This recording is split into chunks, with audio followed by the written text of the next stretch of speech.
இரவு கடுக்காய் சாப்பிட சொல்றாங்க. கடுக்காய் தூள் எப்படி சாப்பிடணும், எதுக்காக சாப்பிட்டு இருக்கிறோம்? நல்லா மலமிளக்கின்னு சொல்லிட்டு இருக்கோம். உண்மையில் கடுக்காய் மலமிளக்கிங்கிறதுக்காக நைட் சாப்பிடுறது கிடையாது. நம்ம இயற்கை மருத்துவத்துல இயல்பாவே நமக்கு மரத்தன்மையை கொடுப்பது கடுக்காய். ஹாஸ்பிட்டல் என்ன பண்றாங்க, ஒரு ஆபரேஷன் பண்ணுவோம் மரத்து போறதுக்கு மருந்து கொடுக்கறாங்கல்ல, அந்த மாதிரி இயல்பான மரத்து போகக்கூடிய ஒரு தன்மையை கொடுப்பது கடுக்காய்.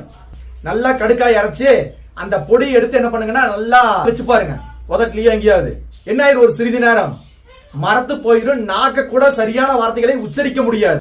நீங்க வச்சு பாருங்க, வச்சு பார்த்துட்டு சொல்லுங்க சரியா. அந்த மாதிரி மரத்து போவதற்காக தான் கடுக்காய் கொடுப்பது. ஏன் மரத்து போகணும்? இரவு நேரம் நம்ம படுக்கும் போது தேவையற்ற ஜீரண சுரப்பிகள் சுரக்க கூடாது. நைட்டு பசி எடுத்தா தூங்க முடியுமா? பசினால நிறைய பேருக்கு தூக்கமே வராது, கரெக்டா? சரியா?